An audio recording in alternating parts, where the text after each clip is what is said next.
Hello, and welcome everyone to our webinar today called How to Help Managers Develop Leadership Skills. It's a pleasure to be with you. My name is Susan Cullen, and I am President of Quantum Learning Solutions. And for the last 20 years, we've been developing leaders who can create powerful corporate change and engaged innovative cultures. And today I want to share with you some of the findings, the best practices, and some research that you can use to help managers develop the skills that they really need in today's world. So this session is for you if you're a learning professional looking for ideas for your organization to develop their leaders, or if you're an individual who wants to get ideas for yourself to build a more productive team, or if you're looking for best practice case studies and resources that you can use. Now, I will tell you that I'm going to be offering a free leadership assessment at the end of this session today, and that will help you pinpoint the next steps to take for your organization. So at the end of today's webinar, I'll provide you with a link where you can assess the leaders in your organization and identify their strengths and development needs. Now, our agenda for today is to talk about the importance of the leader's role, and in today's world, what are the most essential skills that managers need to have. We'll also be looking at best practice examples of effective leadership programs, and I'll share with you some case studies around that. And then we'll end by talking about how to assess the current skill of your own managers and supervisors.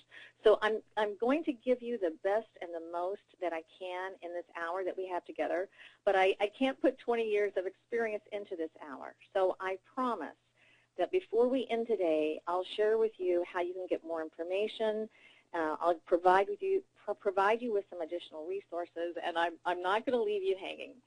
Okay, so let's make this very interactive today. There are lots of ways that you can communicate with us. One is by hand raising, and I'll show you where that is in just a moment. We'll have several polling questions, so please participate in that. And also feel free to ask us questions in the question box. Kathy Doris from our team is standing by, and she will answer many of your questions as you go, and then we'll also be talking about some of your questions at the end. Any of the questions that I don't have time to get to today in the session, I will email you a response to. So here's your first hand-raising question, and you'll notice that if you look next to your name, you'll see some icons right at the top, and you'll see a little hand there.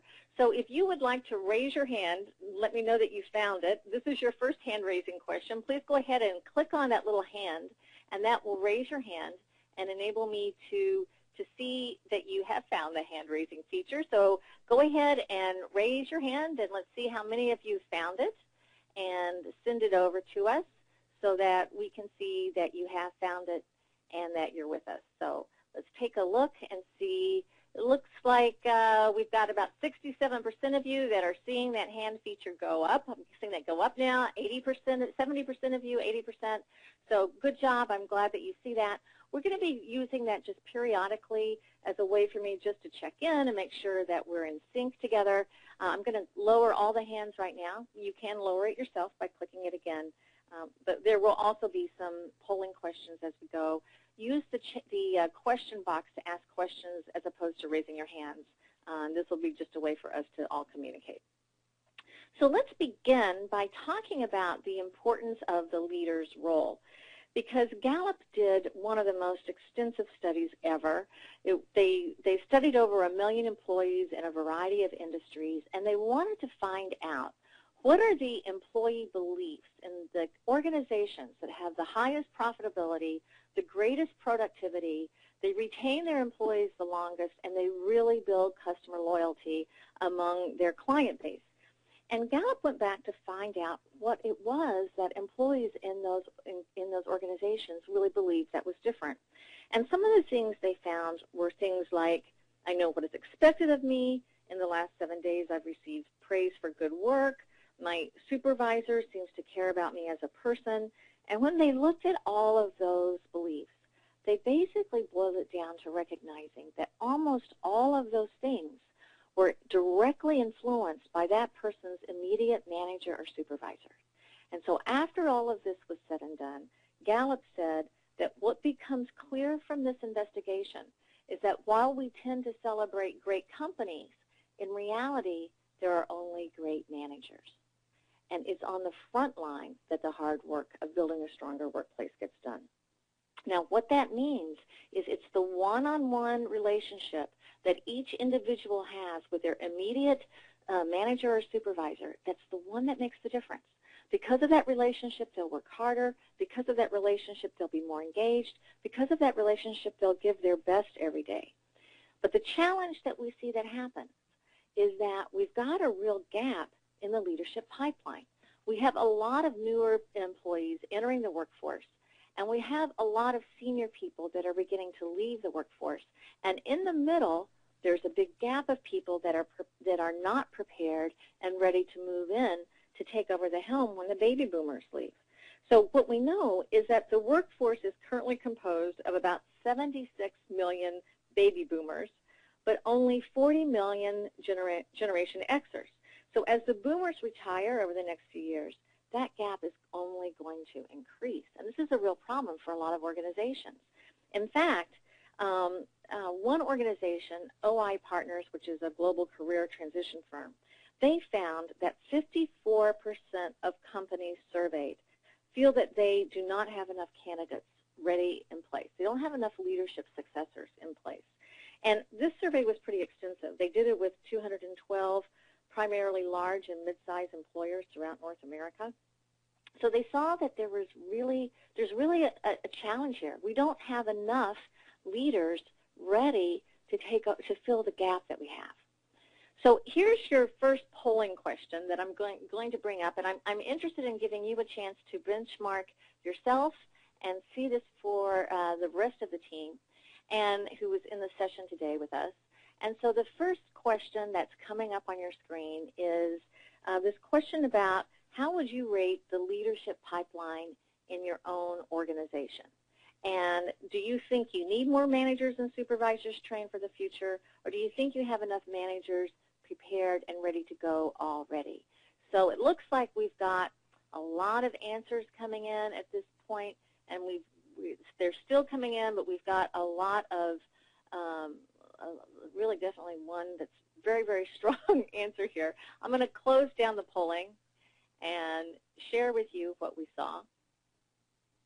And one of the things that we can see is that we've got 72% of you who are saying we need more managers and supervisors trained for the future. We've only got 19% who say we have enough already. So we can see as we look at this that there is a huge need to get managers and leaders trained and effective and ready to fill that gap to lead us into the future. And what we see basically is that the C-suite, the CEOs in your organization, they recognize that there's a competitive advantage, that you need to have prepared leaders, and that if you're going to really grow and meet the needs in the future, it's absolutely critical that what we do is that we have a path to leadership.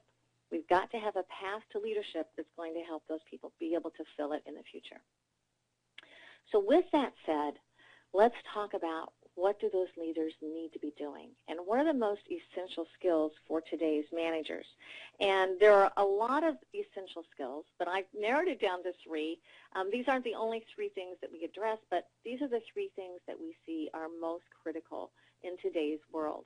And the first one is to really understand how to build an engaged team, how to really focus on having people feel that they want to come to work every day, that they want to give their best every day, and that they're working collaboratively together.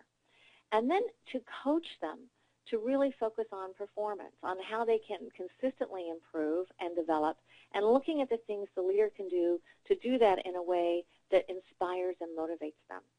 And last but not least is to enhance innovation. In so many of the CEOs that we work with today, and we talk about what is it that they most need in today's world, they recognize consistently that having the ability for them to innovate new solutions to their clients' problems or faster and better ways to serve their customers, that becomes what gives them a real competitive edge in today's world. So that is also driven by your leaders, your managers and supervisors in your organization. So we're going to go through each one of these one at a time, and I'll share with you some additional research and some best practice ideas around each of them as we go. So let's start first with this whole idea, the first of the 3 skills, which is building an engaged team. And let's begin by defining what do we mean by engaged employees. How would we recognize someone, an employee that was highly engaged? And we see that engaged employees are those who are mentally and emotionally invested in their work, and they want to contribute to their employer's success. So they're really looking at everything they can do to help the company grow, everything they can do to align with their leader, everything that they can do to provide additional service to their clients. Now, a lot of people can think that engagement is a soft skill, or engagement is a nice to have, or engagement is something that would make the workplace more pleasant, but does it really have a bottom line impact? And this is one of the most recent studies by Gallup, where they're seeing that having an engaged culture is a true market advantage. In other words, what they see is that when you have a truly engaged culture, you have a 37% reduction in absenteeism. Turnover is reduced by 25%. We see less shrinkage, significantly less safety issues, patient safety incidents. So we see that there's a lot less of those things that you don't want to have happen, and a lot more of those things that you do want to have happen. What I see that's really key is that there's 10% higher customer satisfaction, but 21 to 22% higher productivity and profitability. So in having an engaged culture is not a nice to have, only soft skill, feel good type of thing. It has a real bottom line, hard impact on organizations' productivity. Now, what is also interesting here is that Aon Hewitt did a study where they found that even an incremental impact on engagement has a huge impact on profitability. So, for example, they're using the illustration of a $5 billion organization. If they only had 1% improvement in employee engagement, that equates to $20 million of profitability. A 5% improvement is $102 million. 10% is $204 million. So once again, we see this makes sense for your organization, that building an engaged culture has a huge impact. Now, a lot of you are probably familiar with the Gallup studies and all that they've done. I think if we go back to one of the first ones starting in 2007, we found in 2007, or Gallup found in 2007, that only 20% of U.S. workers in the U.S. are really engaged. 26% is a very small number. The good news about this is we are seeing progress. We are seeing some progress between 2009 to 2012. This is the latest data we have from Gallup. And we see this most frequently among managers and executives.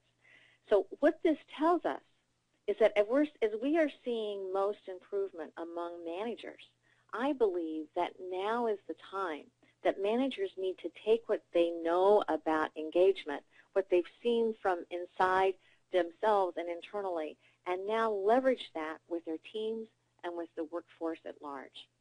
And it's time to really focus on doing that. Now, one of the things that the American Society of Training and Development has found, and I think this is really consistent with what Gallup said initially as well, is that good relationships between employees and their immediate supervisors are far and away the most important driver of employee engagement. So once again, what we see here is that 91% report that it's the relationship they have with their immediate supervisor that's what drives their engagement to a high extent. Now that is really telling us loud and clear the importance of the role of the manager and supervisor, going back to what we mentioned just a minute ago. So when we look at that relationship of the supervisor and manager to engagement, we see that trust and engagement are intimately linked. That 8% of employees who trust their managers to a very great extent are also the most engaged group of workers. And the next group of workers, which I'm glad to see, is 67% who trust their managers to a great or moderate extent, were the second most engaged workers. So we begin to see that if trust builds engagement, just what does it look like from the manager and supervisory level? And we know that there are 3 very important actions that leaders need to do, managers, supervisors need to do to build trust and build engagement. And the first one is to listen to their employees and understand their concerns, to really talk to them, to find out what's important to them, to really hear their concerns, involve them and listen to them. And secondly is to be able to walk the talk, to follow through on commitments. So if the manager or supervisor says they're going to be there, they need to be there. That if they say that they're going to do something, they need to do it. If they're asking the employee to do something, they should be able to do it as well. And last but not least, and this one is very powerful, and we see this in all of our programs, it's encouraging them to offer ideas and suggestions and listening to those ideas when you do hear them. Encouraging them to share their thoughts about how can we be more productive. Encouraging them to share their thoughts about how a problem can be solved. Encouraging them to share their thoughts about what they think is really important. And as they do that, they feel more valued. So you've got to build these when in any type of leadership program that you develop for your organization. You've got to make sure you've got these elements of building trust and engagement built into it. Let's talk now about a manager's ability to motivate and inspire their staff. And this is another really interesting study. And I'd like to see here if we go back and we look at what this is telling us, we begin to see that of these 10 elements of what people most want from their jobs, there was a group of managers that thought they knew what employees wanted, and they asked the managers what they thought employees wanted, and then they asked employees what they wanted. And the managers erroneously didn't have it right. The managers thought that what they wanted were the financial kinds of things. So what we see here is they thought they first wanted good wages, they second wanted job security, the third thing they wanted was promotion and growth. So they thought that they were driven purely by financial incentives. And then when they went back and they asked the employees, it was something very different. And what they found is that the key thing that people wanted was full appreciation for work done. The second thing they wanted was to fill in on things, especially things that impact them. The third thing they wanted was to have someone, this kind of surprised me, sympathetic understanding of personal problems, but I think it means being heard and understood. Then came job security. Then came good wages. So basically it looked like this. These were the top 3 things they wanted. Then came the financial parts. Not to say it wasn't important, but it wasn't the most important things. And where we see that this really comes into play is that if you see someone who is leaving the organization, they may tell you in an exit interview, well, I'm leaving because I got a better job offer. When really something happened that preceded this, where they didn't feel appreciated, they didn't feel in on things that impacted them, and they didn't feel heard and understood. Now, they may tell you that it was the financial part, but it's not what incited their desire to leave.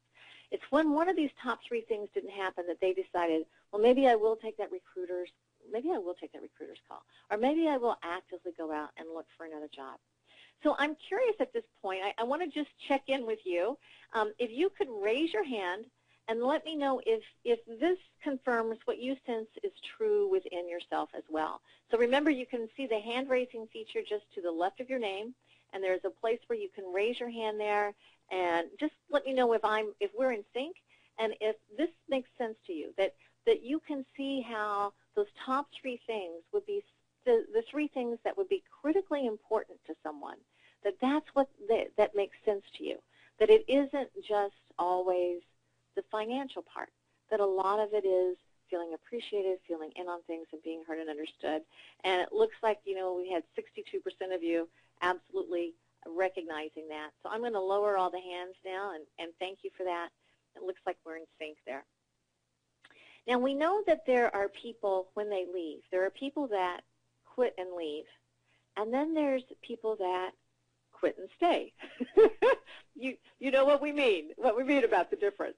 But here's another interesting part about that. 79% of employees who quit, either quit and leave or quit and stay, they quit because they don't feel appreciated, and that's one of the key reasons that they leave. So we know, when it's all said and done, that people have a fundamental human need to feel respected, to feel valued, and it's recognizing and appreciating them is actually really one of the most powerful tools for enhancing engagement. So I'm ready to see your thoughts about this one. Let's do another polling question and see what your thoughts are about your own organization. So the next question that's coming up on the screen is asking you if you think your organization could improve by showing appreciation more. So let's just let us know, yes or no. Could your organization improve on this? Is there room for improvement here within your own organization? So go ahead and send your thoughts over. Let's take a look.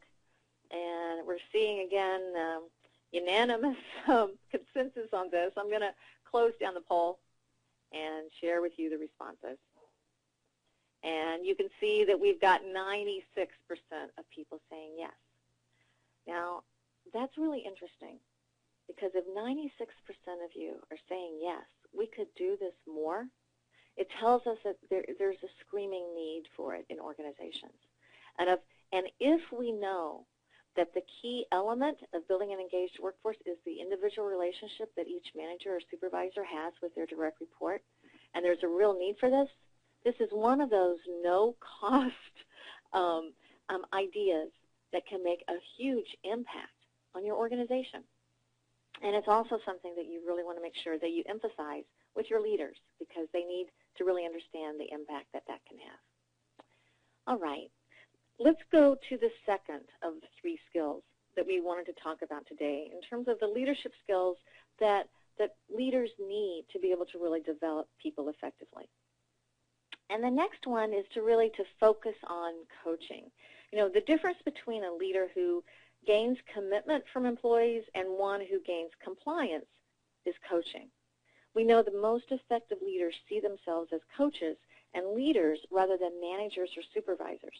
So a manager or supervisor is a title, but coaching and leadership are the skills that they use to help people succeed. So coaching is really key. And we know that there are two types of coaching that leaders need to be really adept at. One is setting really clear goals. And we see this a lot at the beginning of the year when someone is setting their annual goals. And yet it's interesting when we go in and we start to really work with an organization and we ask them, you know, how specific and measurable and time-related are those goals. And in a lot of our classes, they always can improve upon it, even when they already think they're doing a pretty good job. So when they work with a partner and their partner tries to coach them to make it more specific, I'd say 80% of them can make it even better. So there's a real opportunity to make sure that those goals are measurable goals, and that they're things that someone knows that they can gauge themselves and they can see if they're on track or not on track. But a really key part of coaching is providing good feedback, and providing that good feedback all the time.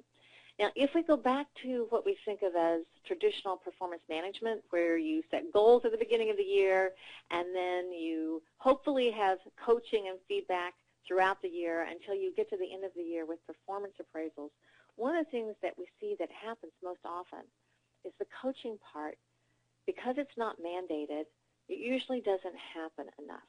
So what happens is by the time you see your employees get to the end of the year, they may not have gotten the coaching they need. And a way that we look at this a lot is to differentiate between what's a coach do and what's a judge do.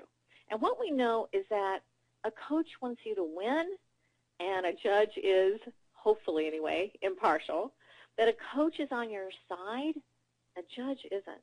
A coach really cares about you, and they want to help you improve and help you succeed. And a judge really just evaluates the past. So if your leaders, if your managers and supervisors are going throughout the year and they are not coaching towards the goals that that person is held accountable for, frequently throughout the year, they're a judge. They're not a coach. And of all the things that we see that managers and supervisors need to be really good at, it's coaching their people throughout the year on the goals they're held accountable for. Because I don't know how we as leaders can really help our people succeed if we're not talking to them about their annual goals and trying to help them reach it. And because that part isn't mandated, it usually doesn't happen enough. I'm just curious, if you could raise your hand and let me know if you're in agreement with that. Just let me see a little bit about if that makes sense. If you feel like there's a greater need to coach throughout the year, not just during the performance review, but to coach really throughout the year. And I'm seeing a lot of 60% of 65% of you at this point syncing with me on that one. So definitely we can see there's a real need there. Now, also, in terms of coaching, there's a real need to provide the praise and the appreciation and the positive feedback, but also the constructive feedback. We've got to focus on both. And providing the constructive feedback is a huge challenge for most people, because one of the things that they see is they don't want to have conflict, so shy away from it, and they don't know how to coach effectively so that people feel engaged at the end of that coaching conversation and performance improves because of it. So they don't do it enough most frequently, and yet it impacts everybody. So it impacts everyone around them. Morale can decline around them. Your good performers get frustrated, and the problem never gets solved. So they've got to raise their confidence in their skill level to provide constructive feedback well, and do that in a way that they can practice it and feel really good and be confident in knowing how to do it. Now, when it's all said and done, there are a lot of benefits to your organization for really being able to coach effectively. Not only do you find that you overcome costly and time-consuming problems before they get out of hand, but people's skills get better. Their productivity gets better. You're developing a greater bench strength of talent, of people that can, managers and supervisors who can fill that leadership pipeline gap, and you're going to keep your best people because of it. So here's your next question. Let's take a look at our next polling question that we're going to bring in, and I'm curious to see your thoughts about this one. So this question is, do managers in your organization address performance issues often enough? So do they address these often enough, or do they tend to shy away from them because they don't know how to do it well, or they don't want to have conflict? Do they do this often enough? Is it happening as frequently as it needs to happen from your perspective? What's really occurring, do you think, in your organization? And we're seeing a lot of answers come in. I'm going to close down the poll and share with you the results. And one of the things we see is it's almost a 2/3, 1/3 split, a little less than that. But 65% of you said no, we are not coaching often enough to address performance issues. I'm really happy to see that we had 35% say yes. Frequently, it's not even that high. So I'm glad to see that happened. But in any event, what we know is, by far, roughly 2/3 of you feel like they're not doing it well enough. And if they're not, what's happening is it's impacting other people in the organization as well. So they need skills to be able to do that. Let's talk about our third area today, where managers and supervisors really need to enhance their skill level. And this is really around enhancing innovation, encouraging innovation. I want to share with you a study from McKinsey that I think is really, really important, that more than 70% of senior executives say that innovation will be at least one of the top 3 drivers of growth in the next 3 to 5 years, yet 65% of them are disappointed in their ability to really stimulate innovation. And 94% say that leadership and corporate culture are the most important drivers. So now we see there's also a real opportunity. This is also really significant, that if 70% of senior executives say innovation is one of the key drivers we have if we're going to succeed in the future, yet we don't think we're doing it well, and we know that a lot of it is coming from our leaders, then we begin to see how important, again, your managers and supervisors are towards really being able to achieve those corporate objectives that your senior executive team really wants to see happen. That's going to really help your organization stay on the map and help your organization have a competitive advantage. Now, as you can see here, the American Society of Training and Development shows that when people were asked, to what extent would you consider your organization to have a culture of innovation, we begin to see that just over a third believe to a high or very high extent. So that's the gray and the black boxes. So we see all the rest of us, about two-thirds, have lots of room for improvement here. Now, those of you that are in the learning function that are joining us today, your role is really significant, because what we see here is that organizations that have strong learning cultures are much more likely to be strong innovators in the market. They're much more likely to get to market before their competitors, and they're much more likely to develop the skills needed to meet future customer demands. So if you're from the learning function, if you're a learning professional, don't ever underestimate how important the value is that you can bring to an organization through learning and development, especially when you're focused on helping your managers and supervisors gain the skills they need to help do that. Now, we can also see that there's a connection between engagement that we talked about before and innovation. And Gallup's global research here, again, found that engaged workers drive innovation. So we begin to see that it all comes back again to the role of the manager or supervisor to be able to build that engaged workforce that's innovative and poised to consider new solutions to problems. So here's the next question. I'm going to bring the next one down for you to answer, and we'll launch this one. And that is that our organization could benefit by placing more emphasis on innovation. And let's give you a chance to answer this so that you can benchmark yourselves against other participants in the session. How much, or actually what percentage of you do believe you could enhance innovation, that there's room for improvement to focus more on innovation within your organization? And I'm going to share with you the answers. And we can see there's a whopping 91% of you who are really saying that, yes, we need to place more emphasis on innovation. This is something that could make a big difference for us. And once again, we recognize that a lot of that comes from what the leaders and supervisors are doing. We also did a webinar about 2 months ago on more specific strategies for enhancing innovation, and that's available if you have an interest in it. It's recorded, so you could go back and access it. So when one company was, or when one survey was done with 17 industries worldwide, one of the things that they found is that when they went back to find out what's the greatest challenge for delivering business results in an innovative way, once again, they find the biggest challenge is leaders creating a climate for that. So I know we keep talking about this, but in so many different areas, it keeps coming back to the point, to the real key thing, that management and leadership, managerial and supervisory training is really important for organizations today. And we see this again in the American Society of Training and Development State of the Industry report. And that's because we have a gap in the leadership pipeline.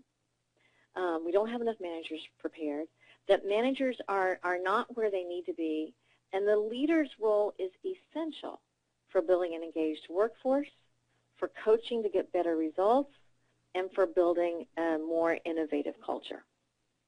So with that said, the question then is, okay, so how do we do this? How do we put it together so that in the most effective way to really get the impact that we want? And I want to share with you some best practices for effective leadership development and share with you some case studies, some course designs that we've used that will indicate how we've implemented those. So the key point, the main point, I mean, there's a lot of best practices. I started when I was structuring this together to give you a long, long list of best practices. But I think instead I focused on this key point, that you want to structure your course so that it is a process and not an event. So in other words, I always shudder when I hear about people taking a one-day class or one-day program and then it's over and they put the workbook on their shelf and they wipe their hands and say, okay, I'm done, I can check that box off, because that's not real learning. That what you want to find is that the way we learn as adults is that we learn by having an opportunity to discover for ourselves what the real key point is, to create targeted plans that we can implement, and to practice putting those in place and having many touch points throughout a period of time. So here's an example. I will share with you two examples. This is a program we call it the Foundations of Leadership program. One of the things that we encourage people to do in this session is that we like to use assessment instruments because it raises people's awareness about themselves and where they can improve. You can see there are a lot of topics here. We always customize these to the client's key things. So in this particular case, this is to the client's key core values and competencies. We have a lot of learning games built into it. We have case studies where they have to tie everything they've learned together that are customized for their industry. And it's really very action-packed and very interactive. But one of the most important parts and the key elements involved in it is that there's a lot of emphasis on reinforcement. This is not a 2.5-day class. This is actually a one-year program. And what we begin to see is that one of the first ways that we build in the leadership, the leader of the participant, is to encourage them to discuss the leadership development plan with their respective leader. And the way that they do that is that during the program, they create a leadership development plan in every module. And during that leadership development plan, they make action items that they want to take back and implement in a very personal way so that they can know exactly what to do when they get back to the job. We ask them to take that leadership development plan and share that with their own manager or supervisor, so that person knows how to really track with them and what they're working on, and it shows their commitment to their own professional development. We then have 2 live online webinars where we come back together. Now, for this particular client, this is the way they wanted to do it because their managers and supervisors were very geographically dispersed across the country. So this was the best way to bring this class back together, and we did it in reinforcement webinars where we talked about how they'd applied their action plan, and we did that 1 month after class, and we did it 6 months after class. Another thing that we do is that we send a survey that is 30 days after the class to all the participants, and we ask them 3 things. What did you learn? 30 days after class. What did you do? And what happened as a result? And we share all of that information in the survey format with our HR partners in our client companies, and they are able to track and see what's happening with their participants. And we do that periodically then, after 30 days, periodically throughout the year, so that we can really track and see what they're doing. We send them reinforcement newsletters every 2 months for a year. So one of the things that we do is we always take a class picture. We put the class photo for every group in the webinar. We put the class photo of that same group in the newsletters. And the newsletter has key points that we just want to remind them about. They're not long, but they're key touch points. Remember to do this, remember to do that, remember to coach, remember the skills we talked about, remember to praise. We put all of that together in it. We also use e-learning reinforcement tools. So a reinforcement e-learning course is sent 60 days after class. And towards the end of class, we encourage them to write a letter to themselves for what they want to remind themselves to do 90 days later. And then we take that and they seal it in an envelope, and we take all the envelopes and mail it back to them in 90 days. So the main point is that they have a lot of touch points 30 days after class, 60 days after class, 90 days after class, 6 months after class, and they get the reinforcement newsletters every 2 months for a year. And so because of that, they really are able to stay on track of the key things they talked about in that 2.5-day program. Now here's another case study example, another model, where we begin to start to look at a way that we had a client that sometimes wants to do a session one day, once a month. We've done it that way. We've also found that sometimes we have clients that even want to do that virtually, so do it as a live virtual session because they felt like that, or a series of virtual sessions, because they felt that that was more effective. Many times we like to also use 360 feedback so that employees can give feedback to their managers. And it is also a tool we use for measuring growth in a year to see how much improvement there's been. So this is an example, again, of how we've spread it out over a period of monthly classes, either in person or virtually. This particular model also included one-on-one coaching between the facilitators, their facilitator coaches, and the participants. It also had reinforcement sessions and newsletters, and you can see some of the topics over here on the right side. These topics were a little different because they were based on what the client was interested in. So one thing that is also really important is that you make sure that your learning design is incorporating the unique culture you have in your organization and the key drivers for results that your senior managers want to address. It also should include a customization to the topics that are most important. So in this particular one, these topics would be a little different than some of the ones that we saw in the previous example, but you can tell that there's main point is it is a process. It's not an event.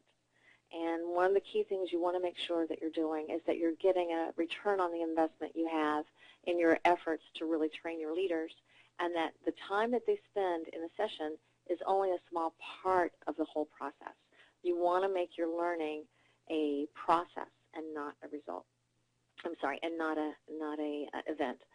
So let's talk about what we've seen as some of the results that we've received. I will tell you that we had an independent consulting company who went back to measure results of some of our programs. And this was really done for a client that we have done a lot of leadership training for many, many, many years. And as they started to focus on improving their processes organization-wide, this was one of the things they looked at with that consulting company. And so what the consulting company did is they went back to participants who had completed the leadership program 12 to 18 months earlier. And they met with them in one-on-one interviews, and they also did survey feedback, and they captured a lot of information from them. And they found that 12 to 18 months after they completed the leadership program, 80% of them are still applying the skills learned on a regular basis, at least a year, sometimes a year and a half after the class was over. So you can see, for those of you in the learning industry, you know these are really high numbers. And the reason I believe that we're getting those kinds of results is because of the focus on customization, it's the focus on making the program really interactive and fun, it's the focus on having an action plan, and it's a focus on making it a process. So it's really a process, it's not an event, and I think that's really key. One of my personal passions is that learning really should not equal attending, that learning really equals change. And so what you want to see happen is that your leadership programs are getting the results for you that you really want. So let's talk about kind of what might be some resources that you could use. And I know that I promised you when we started that I wouldn't leave you hanging, and that I'd like to leave you with an opportunity to take a complimentary assessment to identify the leadership skills in your organization right now, because this will help you really see for yourself where are we strong, where are we not strong, and where do we need to focus. So I'll tell you that this particular assessment, we call it the Innovative Leadership Assessment, and it helps you look at your leaders as a whole in your organization. And it looks at these 5 different areas. How aligned are we on our vision and mission? How well are our leaders communicating and building the type of structure that we need to have in our culture? How are they on engagement? So we were talking about the importance of having an engaged culture. Are they good at that? Where are they falling on that? How are they at mentorship and performance and coaching? Some of the things we talked about before. Are they able to really mentor and enhance performance and address performance issues and coach throughout the year? And how are they at building a climate for innovation within our organization? And as you take this, one of the things that you'll notice is it's not going to take long to complete, and at the same time, you'll be able to review your results immediately upon completion. So at the end of it, there is a place where you have an opportunity to indicate if you'd like to have a strategy session. This is a private conversation that you have between the two of us, where I'm able to help really interpret the results for you. But most importantly, I can share with you a lot of additional strategies that I just didn't have time to address here. I can really go much further into that than what we had time to do in this hour together, but do it in a way that really is targeted to your organization. So I strongly suggest that. I really recommend it because it will let you easily know where your starting point is, and I can provide you with some additional information that you might want to think about. So we also want to tell you that when you do complete the Innovative Leadership Assessment, we are happy to share every idea we can to help you. And so we're going to give you an e-book called Tips for Innovative Leadership. It, again, has, as I promised, it has a lot of additional information beyond what we just have time to get into in this webinar. But you'll receive that when you complete the assessment. And there's some really good information that's very targeted towards innovation. There is also the webinar that we did a couple months ago on innovation that will go even beyond that, which if you have an interest in when we ask you for your feedback in just a moment as we close down this webinar, you can indicate if you'd like us to send you the recording for that webinar as well, and then we're happy to do that because that really gave some real tangible things that people from the learning profession can do to build a culture of innovation. So let's summarize what we've talked about, and then I'll have some time for questions and answers. So in summary, our agenda was to focus on the importance of the first-line manager's role. I hope through some of the research we shared today that you can really see how critical that is for your organization. And some of the most important skills that today's managers really need to focus on. There are a lot of key things that if they make a few changes can have a significant impact on your organization's ability to be more profitable and more productive in the future. I hope that some of the examples I showed you at least started to whet your appetite about what's possible, and that it raises the bar in terms of what you expect from any type of training vendor that you choose to help you develop those leadership programs, because you really want to maximize your return on investment, and you really want to make sure that your leadership programs have lasting impact. And I hope then that you will take us up on the ability to assess the current skill of your managers and supervisors, because I think that's always the next step is for you to get some feedback for that for yourself. Now also, we are happy to share some additional tools for your ongoing development. We have a really robust blog, and you can see our blog address is quantumlearn.com/blog. And this has a lot of research articles and archived in it, and it's divided and categorized by topics related to leadership development, team building, time management, stress management, leading change, and a lot of different topics like that. And so you can access that. You can look for the archive on the right-hand side, break it down by topic, and feel free to share those articles with anyone you'd like. We're happy to share that with you. Also, we are going to be offering a virtual course, a live virtual course, starting April 10th, called Fundamental Interpersonal Skills for Leadership Development. Now, this is incorporating some of the best practices we talked about, where you have several this is several sessions long. It begins on April 10th, but it's several sessions long. It includes assessment tools and reinforcement pieces into it. And when you complete your feedback form, if you would like more information about that, you can indicate that to us on your feedback, and we are happy to send you more information about that.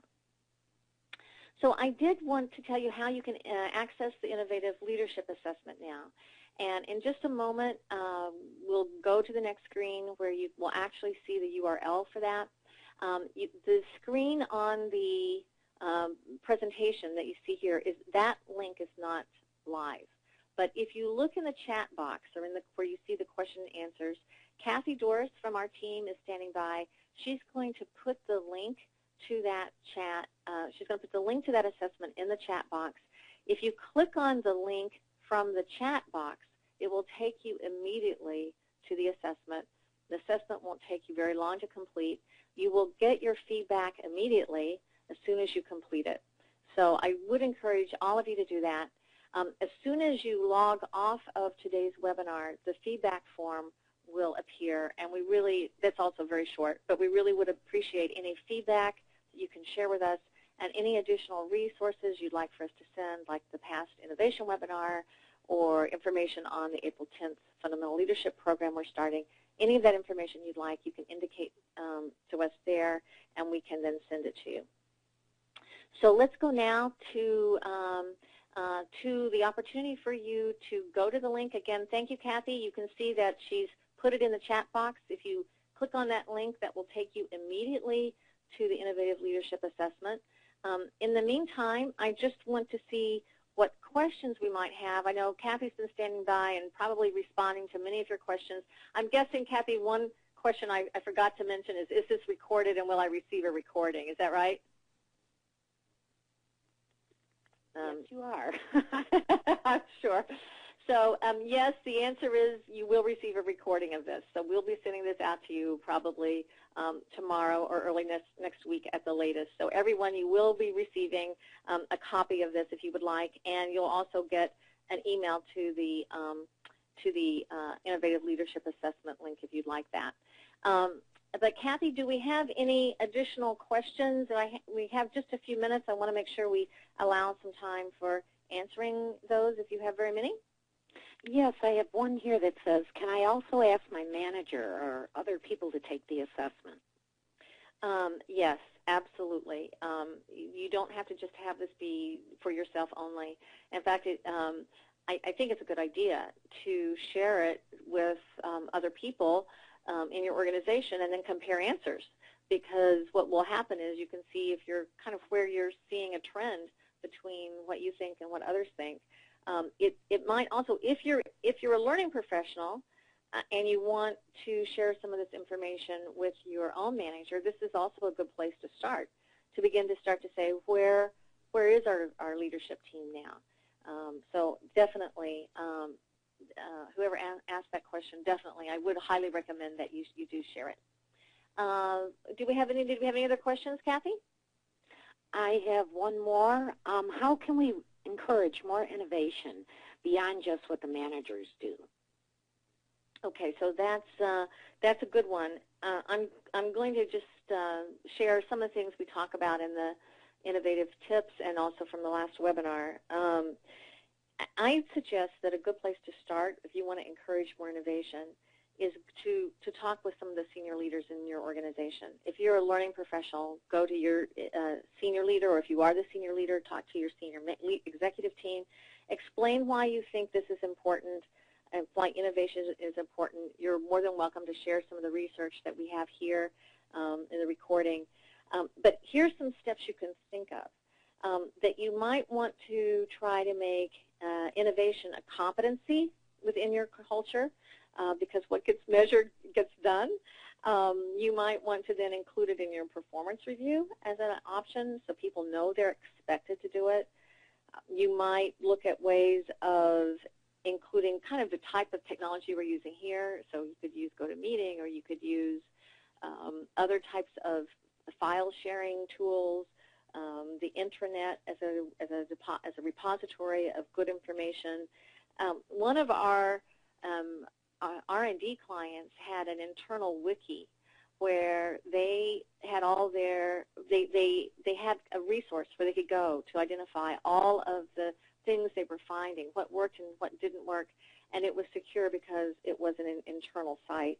And that could also be something that you could think about doing.